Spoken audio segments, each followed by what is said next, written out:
Hello friends, welcome back to my YouTube channel techno गुरुजी।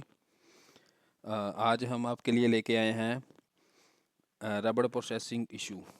जब हम कोई भी कंपाउंड में मिक्सिंग करते हैं तो हमें बेसिकली क्या क्या कॉमन ट्रबल आती है, क्या क्या इश्यूज होते हैं, क्यों होते हैं, ये चीज़ों के बारे में हम आज आपको बताएंगे।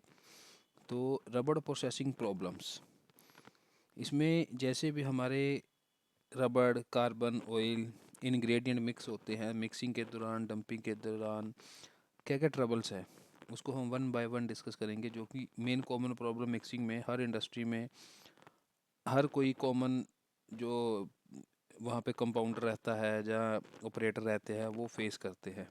आज हम आपको उसके बारे में बताएंगे। अगर आप हमारे चैनल पे नए हो तो चैनल को लाइक और सब्सक्राइब कर लीजिए, ताकि आपके पास मेरी अपडेट वीडियो आती रहे। चलो स्टार्ट करते हैं अभी। रबड़ प्रोसेसिंग प्रॉब्लम्स ड्यूरिंग मिक्सिंग। क्या क्या हमारे पास कॉमन ट्रबल है मिक्सिंग में, वो हम आज आपको बताएंगे। सबसे पहली कॉमन ट्रबल जो रहती है, डिस्पर्शन। डिस्पर्शन की सबसे ज़्यादा प्रॉब्लम रहती है हमारे पास, चाहे वो मिक्सिंग में हो, चाहे आगे हमारे पास, अगर हमारे पास मिक्सिंग में प्रॉपर कंपाउंड मिक्स नहीं होगा तो हमें आगे कस्टमर प्रोसेस में भी उसकी प्रॉब्लम आएगी। स्कॉर्चीनेस, स्कॉर्चीनेस भी हमारी ये कॉमन ट्रबल रहती है, तो ये रिपीटेड इशू ही रहते हैं इसमें भी। Contamination, contamination like FM contamination में कुछ भी हो सकता है। कंटेमिनेशन जो हमारा किसी रेसिपी में हम जो भी मटेरियल ऐड करते हैं उसके अदर देन कुछ भी यूज़ हो जाता है, जब मिक्सअप होता है तो उसको हम एफएम बोलते हैं, एफएम कंटेमिनेशन। पुअर प्रोसेसेबिलिटी, प्रोसेसिंग के दौरान कंपाउंड हमारे पास बन गया, डंप हुआ, चाहे वो मिक्सिंग मिल पे हो, चाहे वो हमारे पास आगे शीटर मिल पे हो, चाहे वो आगे हमारे पास कस्टमर प्रोसेस के पास मिल के ऊपर हो, तो उसकी जो प्रोसेसेबिलिटी रहती है उसके बारे में क्या क्या इशू आते हैं। बैच टू बैच वेरिएशन, अगर हम फॉर एग्जांपल मिक्सिंग में लॉन्ग रन लेते हैं, 40 बैच का, 50 बैच का, तो कई बार 15 बैच का भी होता है, तो उसमें अगर हमारे पास स्पेसिफिकेशन कॉमन है हर एक चीज़ के लिए, कार्बन, ऑयल, रबड़, केमिकल, फुली ऑटोमेटिक सिस्टम है, तो फिर भी बैच टू बैच हमारे पास क्यों वेरिएशन होता है।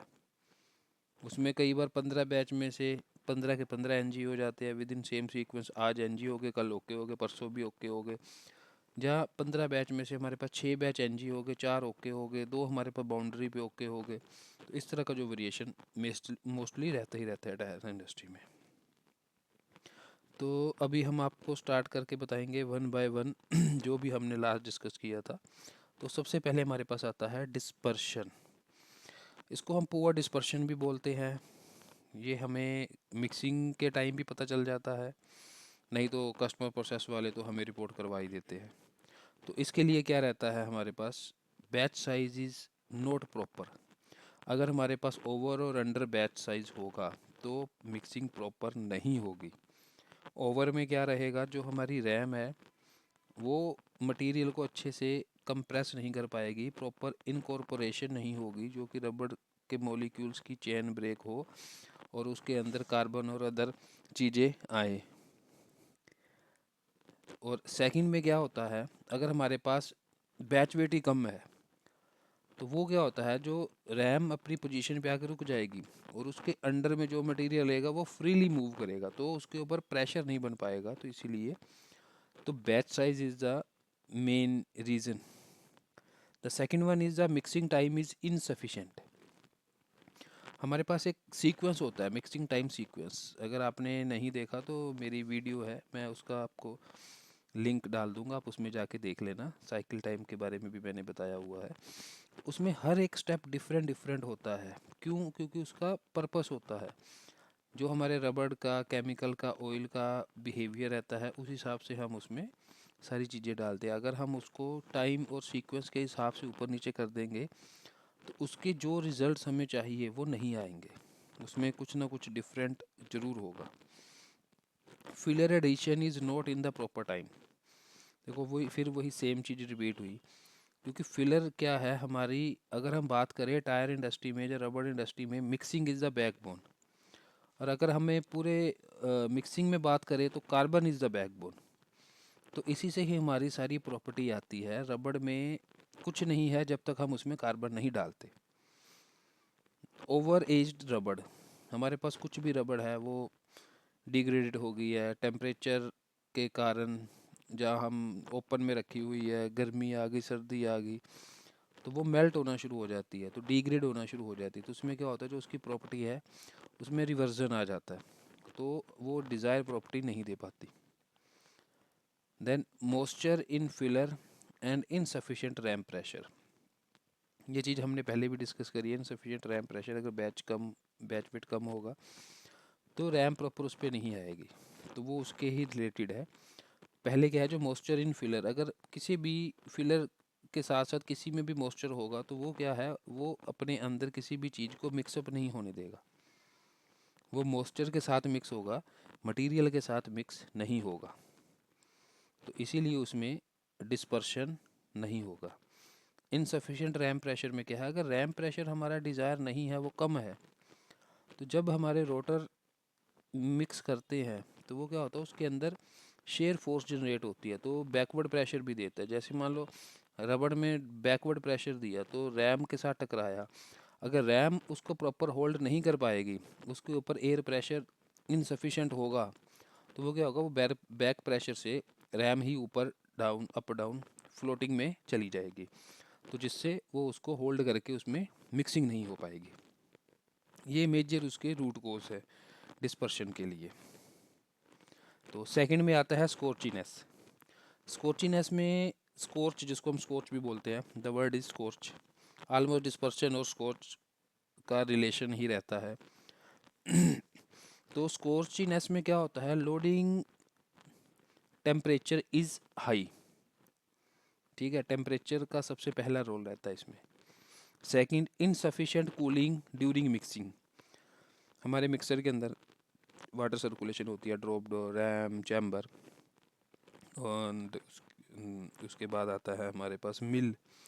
अगर हमारा किसी में भी वाटर सर्कुलेशन कूलिंग नहीं होगी, कोई चोकिंग होगी, जब वाटर के वाल बंद होंगे, जब टीसीयू काम नहीं कर रहा होगा, तो वो ओवर हीट हो जाएगा। ओवर हीट में क्या होता है, तो उसको धीरे धीरे टेम्परेचर बढ़ता रहता है, जो कि उसको कंट्रोल करना चाहिए, कम रहना चाहिए। तो ओवर हीटिंग के कारण हमारा मटेरियल स्कॉर्च हो जाता है।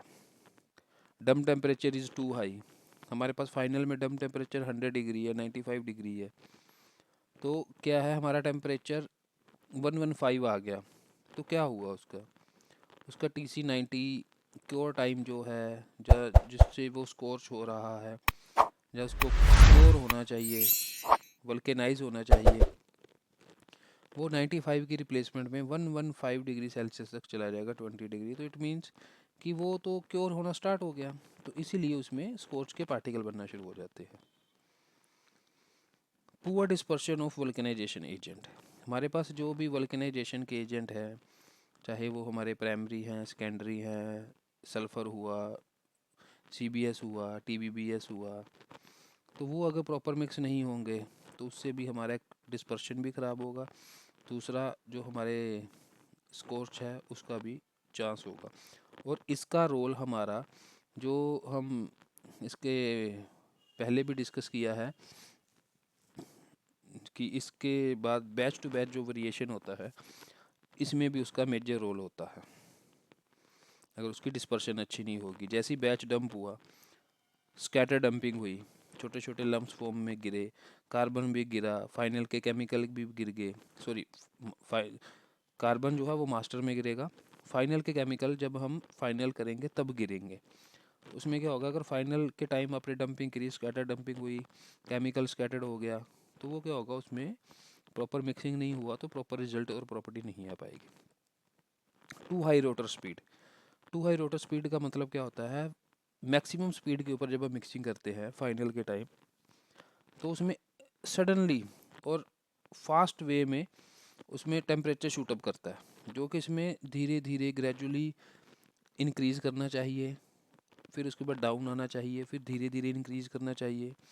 तो वो स्लो RPM के ऊपर फाइनल मिक्सिंग होती है, तो जिसमें टेम्परेचर कंट्रोल रहता है।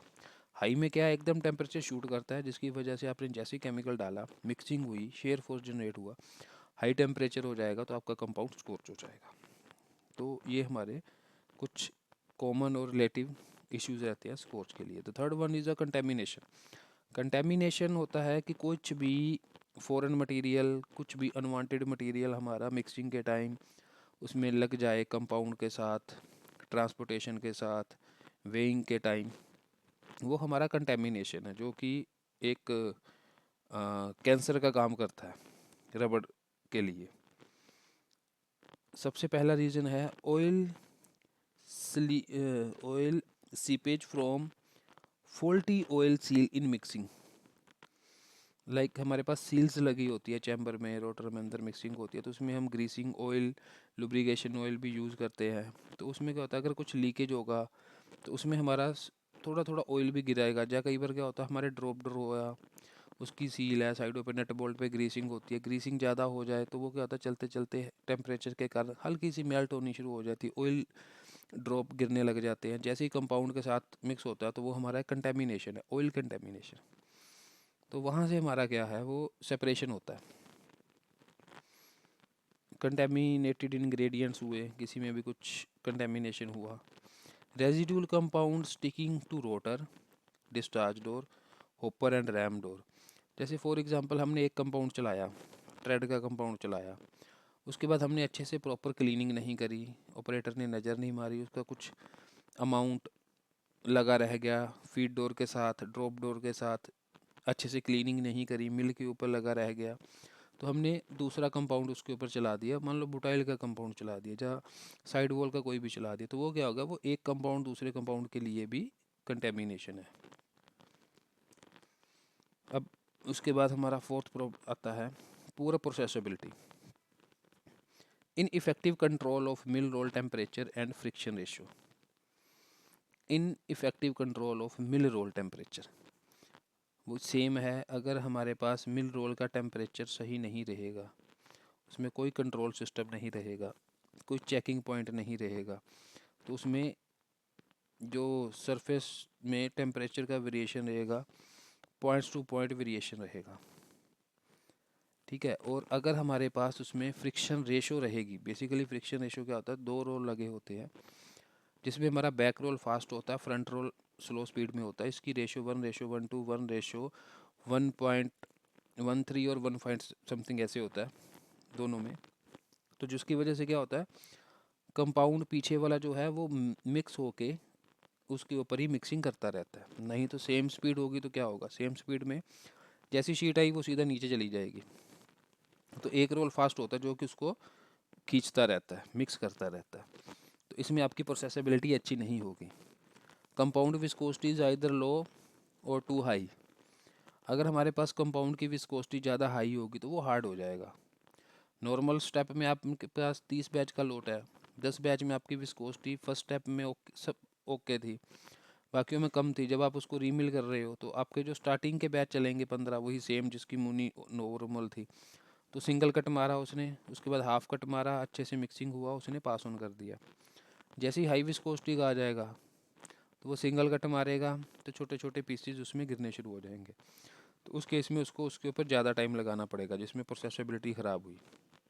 लो होगा तो वो मिल के साथ चिपक के चलेगा, तो उसको एक कट में भी नहीं निकलेगा, वो रोल के साथ ही चिपक जाएगा। तो इसमें क्या हुआ, दोनों केस में हमारा ट्रबल और प्रोसेसिबिलिटी पुअर होगी। पुअर डिस्पर्शन, अगर मिक्सिंग अच्छी नहीं होगी तो भी हमारी प्रोसेसिबिलिटी अच्छी नहीं होगी। Too high loading of tackifier, tacky fillers, अगर हमारे पास मटेरियल जो है वो ज़्यादा एक्सेस अमाउंट में लोड हो जाएगा तब भी उसमें प्रोसेसिंग अच्छी नहीं होगी, क्योंकि उसकी हार्ड हो जाएगा मटेरियल। इनसफिशेंट और एक्सेसिव लोडिंग और हाई लोडिंग ऑफ टैकीफायर, तो ये पॉइंट उसके साथ ही कंपाइल है। The next is the batch to batch variation. एक तो हमने पहले इसका पॉइंट डिस्कस कर लिया था, बैच टू बैच वेरिएशन में अगर हमारे पास इनप्रॉपर मिक्सिंग होगी, फाइनल के केमिकल CBS TBBS जो भी हमारे स्कैटर डाउन हो जाएंगे, तो हमारा बैच टू बैच उसमें वेरिएशन आएगा, ये उसके पहला रीज़न है। दूसरा क्या है, variation in the loading temperature. Temperature अगर हमारा इनिशियल टेम्परेचर अलग अलग रहेगा तो उससे भी होगा, क्योंकि अगर हमारा मिक्सर बंद है आधे घंटे के लिए, इनिशियल टेम्परेचर डाउन हो गया, हमने पहला बैच डाला तो उसमें साइकिल टाइम ज़्यादा लगा। जैसे ही 5 6 7 बैच के बाद वो अपना इनिशियल वार्म अप हो गया तो उसके बाद उसका साइकिल टाइम कम हो जाएगा, मिक्सिंग उतनी अच्छी होगी और प्रॉपर्टी पहले बैच के 5 बैच के कंपेयर में ये अलग हो जाएगा। तो वो एक मायने रखता है। रैम प्रेशर हुआ, रैम प्रेशर इसका मेन रहता है फाइनल के टाइम।